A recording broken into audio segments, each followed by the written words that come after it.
Hello everyone, today we discuss about anti-cancer drugs. Anti-cancer drug, also called anti-neoplastic drug, any drug that is effective in the treatment of malignant or cancerous diseases. There are several major classes of anti-cancer drugs. These include alkylating agents, antimetabolites, natural products, and hormones. In addition, there are number of drugs that do not fall within those classes but that demonstrate anti-cancer activity and thus are used in treatment of malignant disease. The term chemotherapy frequently is equated with the use of anti-cancer drug, although it more accurately refers to the use of chemical compounds to treat disease generally. One of the first drugs that was used clinically in modern medicine for the treatment of cancer was the alkylating agent meclorethamine, a nitrogen mustard that in the 1940s was found to be effective in treating lymphomas. In 1956, the antimetabolite methotrexate became the first drug to cure a solid tumor, and the following year, 5-fluorouracil was introduced as the first of new class of tumor fighting compounds known as pyrimidine analogs. Since then, many anti-cancer drugs have been developed and used with much success.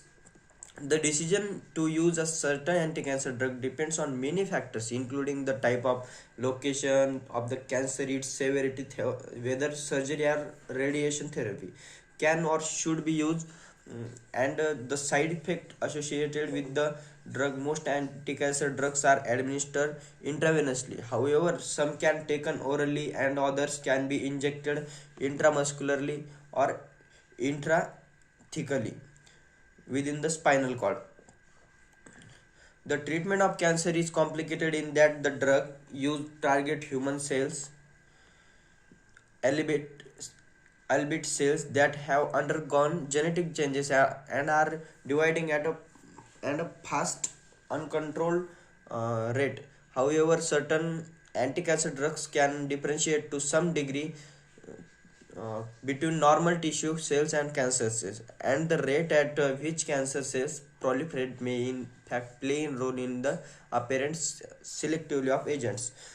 For instance, alkylating agents which act on cells at all stages of the cell cycle appear to be most toxic to cells in the synthesis or S stage, when DNA is in the process of replicating and unpaired nucleotides. The nitrogen containing units of DNA and RNA are most vulnerable and alkylation.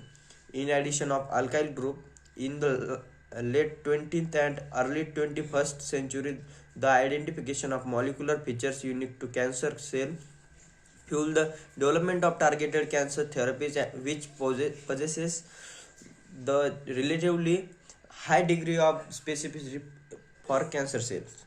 The specificity of anti-cancer drugs plays an important role in reducing the severity of side effects associated with the drugs used. Indeed, because cancer cells are similar to normal human cells, anti-cancer agents are generally toxic to normal cells and can cause numerous side effects, some of which are life-threatening. Such side effects include hair loss, sores in the mouth, and other mucous membranes, cardiac anomalies, bone marrow toxicity, and severe nausea and vomiting. The bone marrow toxicities result in anemia as well as in decreased resistance to infectious agents. Permanent infertility can also result. Those adverse effects may require that the drug doses be reduced or the drug regimen be changed to make the drug tolerable to the patient. In rare instances, prolonged use of anti-cancer drug can lead to the development of secondary cancer. The type of agent, the primary cancer that it is used to treat, and the total cumulative dose administered influence the extent to which an anti-cancer drug is carcinogenic, cancer causing.